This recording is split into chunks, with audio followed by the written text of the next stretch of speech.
binary choice in a way that you have one of these two is likely to be president unless Evan McMullin brings it to the House some way. One is worse than the other, and you kind of hold your nose. Right. So two things. If you feel that Hillary Clinton is definitely going to be a better president than Trump, then you vote for Hillary Clinton. If you feel Trump is going to be a better president than Hillary, then vote for Trump. If I were at a swing state, I still wouldn't be voting in this election, and the reason is this. I think that Trump would probably be a less damaging president for the next 4 years than Hillary Clinton, but I think that he's going to rip the heart out of the conservative movement. So the analogy that I use is we're traveling toward the cliff at 100 miles an hour. We were at 30, and then Obama rammed the pedal to the metal.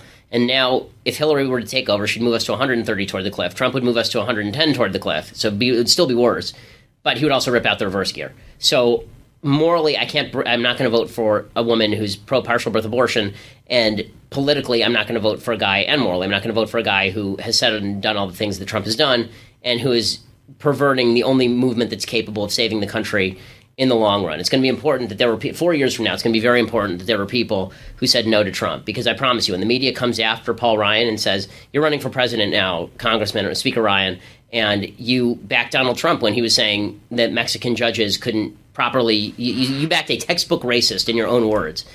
How's that going to play in a general? Is that going to play any decently in it? No, of course it's going to be a disaster in a general. So, I understand here's why I don't buy the binary logic.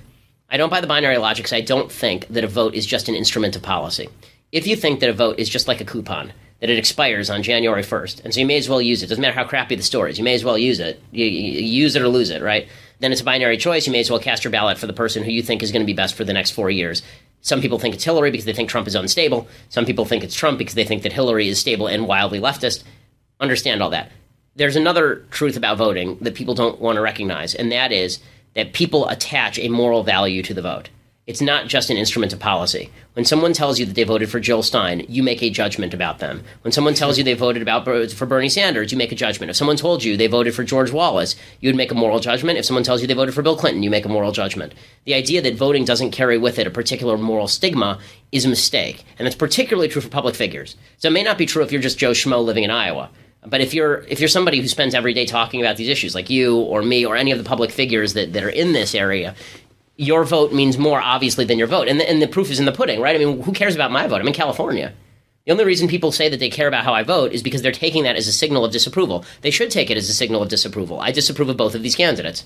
So that's why I say it's not binary. For people for whom going public about your vote matters, it's obviously not binary, because there's a standard by which... And this is true for all the people who say it's binary. Even they acknowledge it's not really binary. Like, I asked Dennis Prager this once. Dennis is he's voting for Trump, and he has we strenuously disagree on this. And he was kind enough to have me on his show. And one of the things I said is, can you imagine an election where somebody is running who'd be less bad than the leftists in office, but you couldn't vote for them? And he said, well, give me an example. I said, okay, David Duke, right? David Duke's running for Senate in Louisiana. Would you vote for David Duke for the Senate in Louisiana? Maybe he's the 60th vote for Donald Trump's presidential, for his constitutional Supreme Court justice. Do you vote for him or against him? And then I said, well, I'd have to vote against him. And I said, well, why? I mean, he wouldn't be able to do much. I mean, his racism presumably would be stopped in the Senate. Most of the other senators aren't racist, so why? He said, well, I couldn't bring myself morally to do that. And he said, well, but Trump isn't David Duke. And I said, right, but my standard isn't David Duke. Meaning that, my standard for who deserves my support, who earns my support, is higher than just the person who's slightly better than Hillary Clinton on policy. You mentioned the future, so that brings me to a Twitter question from a handle called Wagonator. If you could pick any two people alive to run for president and VP in 2020, who would it be? Well, I mean, I've said before that I think that Thomas Sowell, if he could run, would be spectacular. I think that politicians actually make poor presidents, at least in the modern era. It's trying hard to come up with some names. I mean, there's some governors who've done a good job. I think Greg Abbott's done a very good job in Texas, obviously. But in terms of who would make a good candidate, somebody who can speak intelligently on the issues, not make a lot of big boo-boos, and speak morally. That's why I say Thomas Sowell, for example. I'm hard pressed to come up with specific names. But any of the commentators who I think speak morally would be great. But whether none of them are ever going to run, of course. But that's sort of the fun in picking people out of the ether. As far as politicians who are out there, I think there are a lot of politicians who'd be interesting to look at. But I haven't spent enough time looking at them yet because we're 4 years in advance. So I like what I see from people like Ben Sass. I like what I see from, as I mentioned, Greg Abbott. And Abbott's supporting Trump, so this is not a matter of support or not support of Trump. there's some things to recommend Tom Cotton. Although I think that Cotton is a little bit more dicey for me, just in terms of, if you've ever seen him speak, he's not the most captivating speaker, and that does matter in presidential elections. But there are a lot of very good people, and I think that we're going to have to be careful next time not to. Every primary season, we just rip each other down, and by the time we hit the general election, everybody's been burned to the ground. Another Twitter question from a handle called Chugalug. Who is the next celebrity CEO who tries to do politics? I think Mark Cuban obviously has an inkling that he'd like to do it. We've already had, I think Peter Thiel might try to do something. He's gotten very politically involved. He's doing a speech at the end of the month about Trump. I wouldn't be surprised if some of these, if you see more of this, not less. I mean, the celebrity politician has become a thing now. I mean, and you can come. I mean, anybody can run. So you're going to see more of that. There will be more people who are not traditional politicians running for president, which could be good if they're good, but it could be really bad if they're bad, like Trump. Is there any scenario where you could imagine, as bad as most conservatives think Hillary's going to be, where she surprises and does things that make her a more palatable president? Well, I mean, I think that the only good news, the only silver lining about Hillary at all, is that Hillary's going to be a very weak president. She's not going to be a strong president. Nobody likes her. She's corrupt. Her own party dislikes her. She'll probably go in with a Republican House. There's a good possibility, maybe a 50% shot that she goes in with a Republican Senate. She then has an off-year election, which is never good for the incumbent party. So, and this year is very hard for Republicans because they have more swing seats up. That's not true 2 years from now. She could be really hamstrung on a lot of stuff, and a lot of the stuff that she wants to do requires congressional approval as opposed to executive power. Areas where I think that, listen, I think there are a couple of areas where she's to the right of Trump. I think she's to the right of Trump on trade. Clearly, Trump is a Bernie Sanders anti-trade, and on foreign policy, there's a case to be made that she's more hawkish than Trump is because he's a Pat Buchanan isolationist in his heart. So it's that she's going to be quite awful on religious liberty. That's the one that I'm most worried about. She's awful on religion. She's awful on religious liberty. She'll be terrible on spending and taxes. But again, in order to raise taxes, you need some congressional approval. She'll be rotten on immigration. But, I honestly don't think Trump was going to be wonderful on immigration. I was for a wall before Trump was. I'll be for a wall after he isn't anymore. And so, the idea that Trump was going to be some sort of great shakes on immigration, that he was going to that he was going to follow the Jeff Sessions plan to a T, that's expecting a lot of a guy who reneged on Jeff Sessions' plan when asked one question about it in a primary debate. Well, you raised an interesting question of what she will be good and bad on. Obviously, she won't be particularly great on judges. She'll be garbage on judges. But so my question is, Republicans should stonewall her on every judge she puts up. Exactly. So should they just try to keep a 4-4 court indefinitely? Yes. And one of the things that I found, I had this conversation with Hugh Hewitt because Hugh has made his entire spiel now about the court and the judges. And what I said to him is, in order for Trump to even ram through a judge that would be really good on the Supreme Court, a couple of things have to be true. One, he has to know what that looks like. Two, he needs Mitch McConnell to invoke the nuclear option. Because the Democrats are definitely going to filibuster anybody who remotely looks like a Thomas or Scalia, or even an Alito. They're going to filibuster that person. So if they filibuster that person, does anyone really think that the whole premise of this election is that Mitch McConnell is a weakling and so is Paul Ryan, and now you're expecting him to become the lion of the Senate and invoke the nuclear option in order to ram through a Trump judicial pick? No, they'll put up somebody from the list. That person would go down in flames. And then he would come back with a highly qualified person of no specified ideology who's a stealth candidate and ends up being David Souter. That's the way that the court was going to go anyway. Also, when I was talking to Hugh, I said, I don't understand. You say that Mitch McConnell could reject any Trump nominee who's not constitutionally conservative. You say that, but then you also say that Mitch McConnell should give Hillary Clinton's nominee an up or down vote. I don't understand that at all. You're saying he's going to be a lion when it comes to Trump, but he should be a lamb when it comes to Hillary. It's always been my view that you do not abdicate your constitutional responsibilities just because an election has taken place. Mitch McConnell was not elected to give an up or down vote to Hillary Clinton's judicial nominees. He was elected to fulfill his constitutional obligations, which in this case means not allowing an up or down vote on a wild left nominee that Hillary puts forward. Let's talk a little bit about foreign policy, because I know, like me, you care about foreign policy, and you care about Israel and the U.S.-Israel relationship, like me. What is your overall view of? Obviously, I imagine you don't think there's a peace deal in the offing anytime at the moment. No, what's your end game? There's no end game. There's no utopia. When I was younger, I used to get involved in these kind of utopian schemes, which brought me to the brink of moral and philosophical disaster, and I've had to backtrack on those, and it's not really a backtrack. It's in, as they like to say, an evolution. But the fact is that you're going to get basic stasis and security there, and that's the best you can hope for. There's never going to be any sort of real solution because one side wants to murder the other side, and that's not going to stop until there's a religious change in one side. One side just wants to live there. They don't care whether, like, Tel Aviv is the same to them as Jerusalem. And the idea the Palestinians are ever going to accept a peace deal and then live side by side in peace and harmony is just short-sighted and idiotic. What about, Michael Oren's back? He was one of our original guests on the podcast. He's kind of, I don't know if he really talks about the unilateral solution anymore, but he at one point it was, define borders, put the fence there. And say, here's your state. Yeah. Here's a state. Tell the settlers that are on the other side of the fence, time to come back, push them back. And this is the two-state solution. Well, I mean, I think that there's some merit to that idea. I think that the problem with that idea, of course, is that once you say it's your state, presumably they have control over the borders in their state, or you're in a state of war. I mean, then you're talking about a quote-unquote occupation, right? The biggest problem is they start shipping in weapons immediately. Well, I mean, it'll be semi-sovereign. Okay, but so it's semi-autonomous now. They just don't call it a state. I mean, that's what it is exactly now. Whether you call it a state or not a state, that's de facto what it is. Right? I mean, they have their own police force. All the police force have guns. The West does not allow them to ship in weaponry. That's against international law right now. But, were the Israelis to, give them statehood, presumably the next step would be, okay, well, why can't you treat us like any other state? Why can't you open our borders? If we're a state, we should have control. I mean, I guess you can change the name of it. I don't really see how that changes anything. I mean, if you really wanted to do that, then what you really do is you just wall off Gaza, say, okay, here's your state, and you don't get anything in Judea and Samaria because it's too close to everything, and having there's no such thing as a contiguous Palestinian state because obviously the geography just doesn't allow for it. Yeah, well, there was a discussing of a bridge at one point. Yeah, and it was all nonsense. Yeah. So to Israel's north, of course, there's some trouble there, specifically in Syria.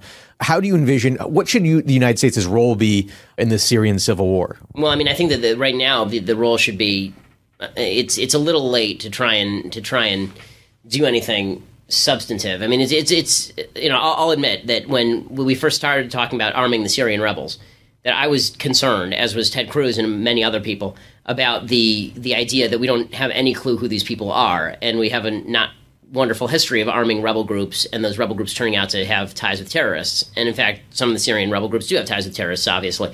I actually think that, establishing a no-fly zone and then setting up refugee havens in countries like Turkey and paying countries to take in Syrian refugees is probably the only viable solution at this point. The idea of arming the Syrian rebels, I just don't know that that's particularly viable because, again, a lot of the Syrian rebels are people that we don't recognize, and it's all fun and games until it turns out that they're another offshoot of Al-Qaeda. I want to turn to some career questions in a second, but before I do, you have a pretty interesting story about you and Elizabeth Warren and how you ended up going to Harvard Law. I mean, so I did well on my LSATs and had good grades and had written a book, and so I was offered admission to Harvard Law, and then they had a meeting, really a get-together, at the top of the W Hotel in Westwood, and that was the first time I met now Senator Warren.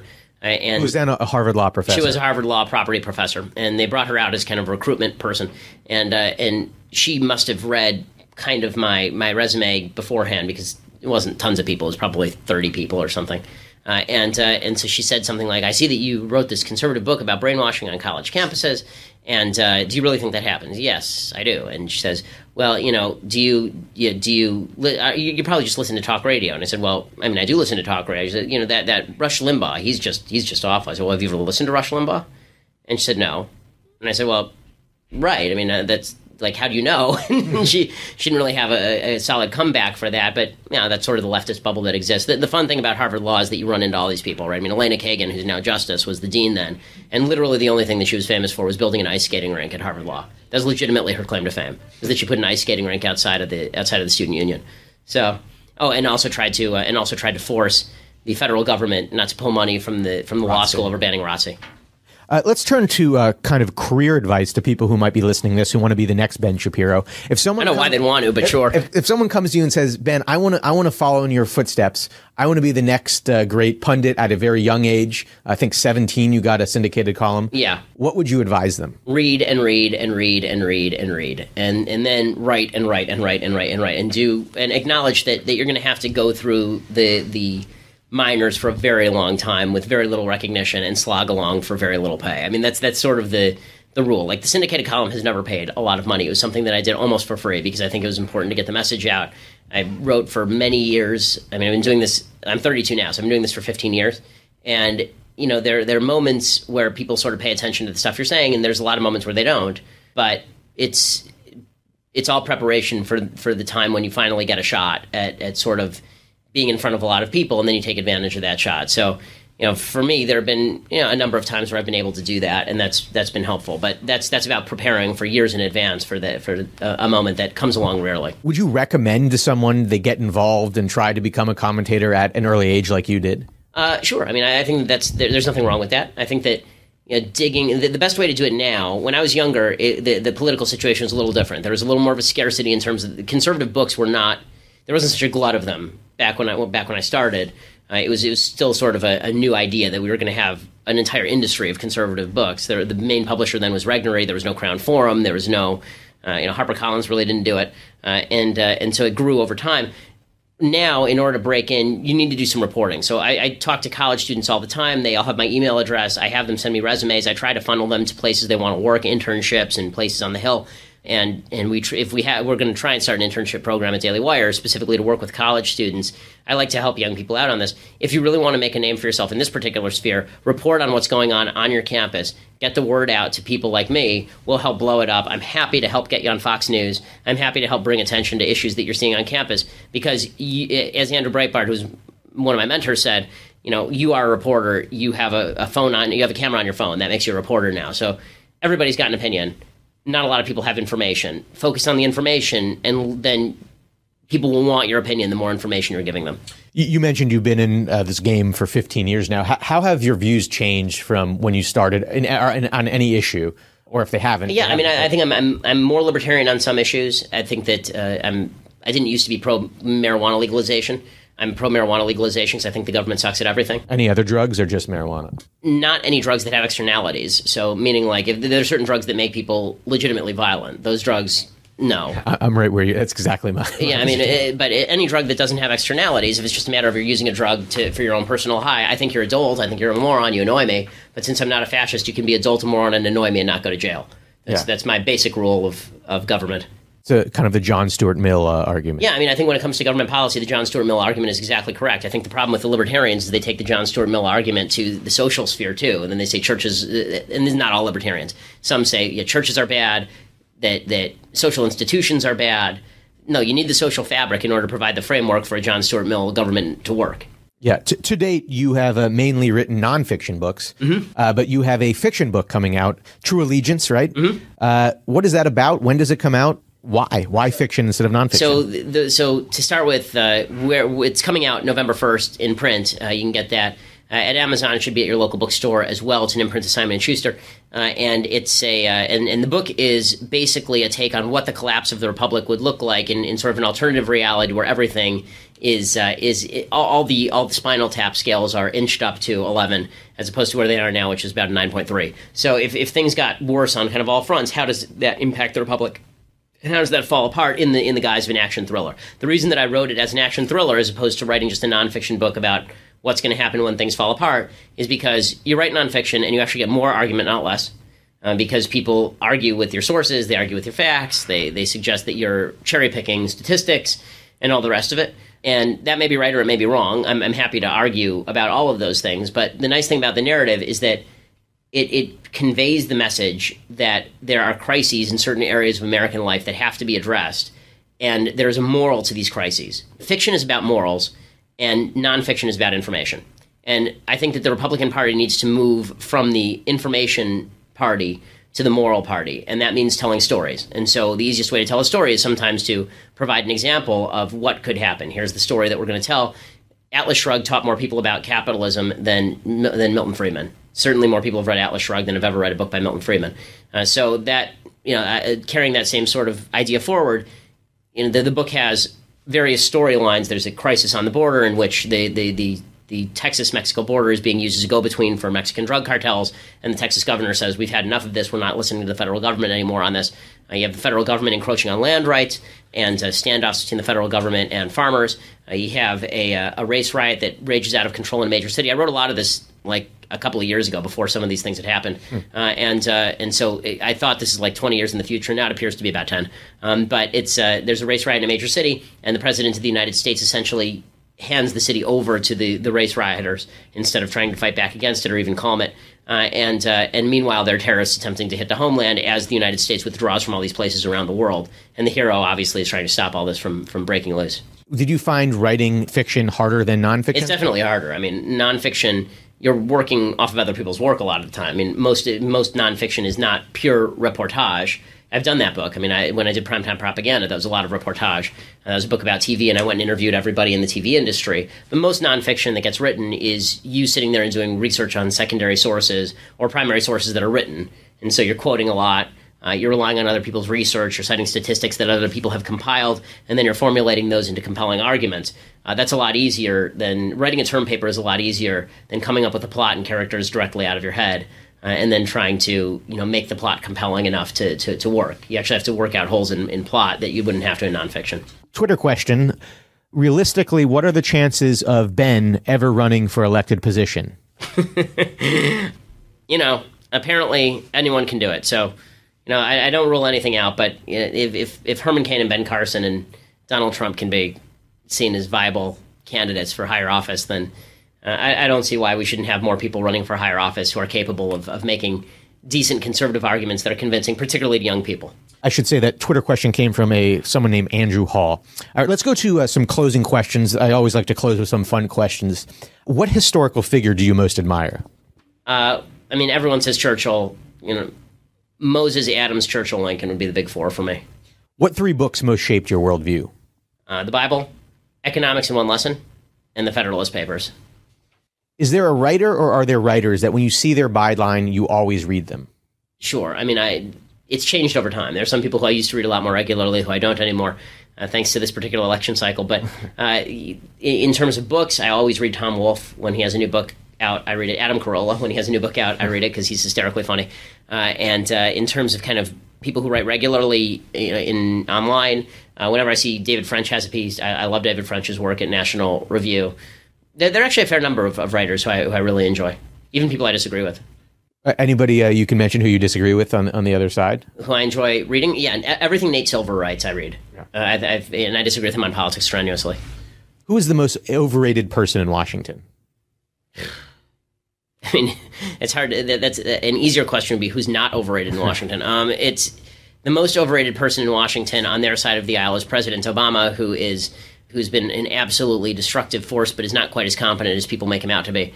And on our side, I think the most overrated person is Paul Ryan. I think Paul Ryan is deeply overrated. Really? Yeah. And the reason I say Paul Ryan is deeply overrated is I don't know what he's done. Like I know that he's said a lot of good things, but I'm not sure what he's actually done. And his approach to politics is not mine. I think that. This doesn't make him bad, by the way. Yeah. I think that Paul Ryan is a decent conservative.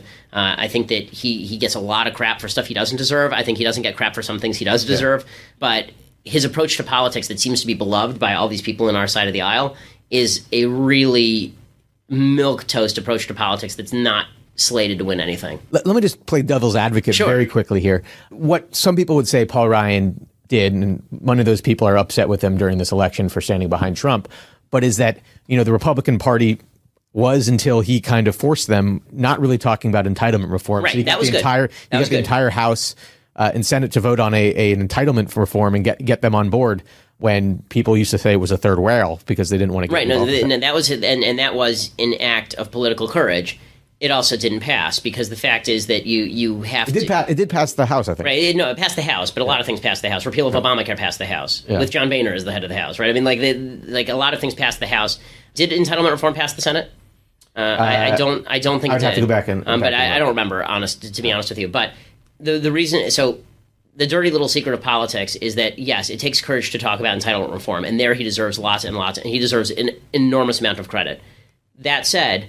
He does it on the basis of efficiency, and he doesn't do it on the basis of morality. And Republicans, this is my biggest problem with Paul Ryan, is that he talks politics on the basis of what works and what doesn't work. He doesn't do it on the basis of what's right and wrong. And Republicans always do this, and it's a huge mistake. People don't vote on the basis of what works and what doesn't work. If they did, Barack Obama would have lost overwhelmingly in 2012. Right? People vote on the basis of what they feel is right and wrong. They vote on the basis of their own perception of moral superiority. And if you never talk the language of ethics and morals, and instead you just talk about we will be fiscally insolvent, You know how many Americans know what either of those words means, fiscally insolvent? I mean, it's really low. But if you say it is wrong to rip away the future of Americans by redistributing wealth to older Americans who are still in the workforce now, not the people who've already been made promises, but people who are 35, 40 now, it's wrong to saddle people who have not yet been born with their Social Security when these people could very simply put their money in the stock market and be responsible with their money. That's theft. It's intergenerational theft. If you say that, that's an immoral argument that at least people can argue with. They can at least grasp that. That's a lot better than when people say we have $20 trillion in debt and then they're shocked. Republicans are shocked no one cares because no one knows what trillion means. Like, what does that mean to you?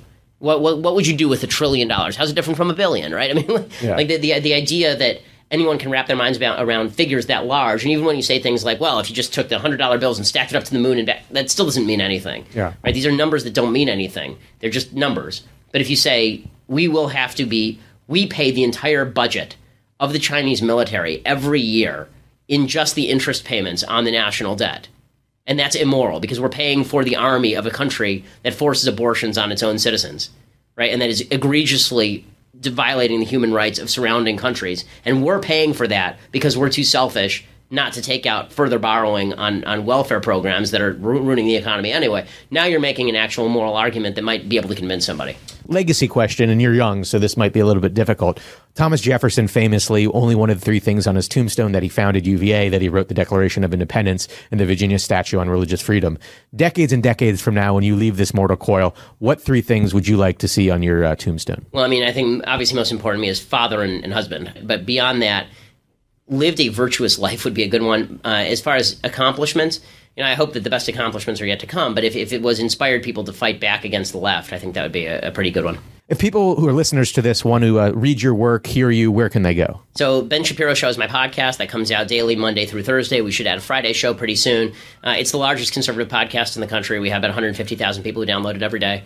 If you want to subscribe to that, also become a subscriber at Daily Wire. You can see it in real time, and we do a mailbag, and you can chat and all that, and you can get a free copy of True Allegiance signed if you do an annual subscription to Daily Wire. And that's the place to read most of my writing. I also write once a week at National Review. I have a syndicated column at National Review. I write 4 times a day for Daily Wire. Then I have books and speeches. So if you want to have some fun, I recommend also that you check out. There's some random guy, I have no idea who he is. He put out these Ben Shapiro Thug Life videos that are on YouTube that have become very popular, and they're kind of a kick. Ben, thanks for doing this. Really appreciate it. Thanks so much. I hope you enjoyed this episode of The Jamie Weinstein Show. If you did, I would be forever grateful if you shared it with your friends and family. Most importantly, please, please, please subscribe to the podcast and leave a review of it on iTunes. If you want to see more of my work, check out jamieweinstein.com and follow me on Twitter at Jamie_Weinstein, where you can tweet me a question which I just might use in a future podcast interview. Thanks for listening.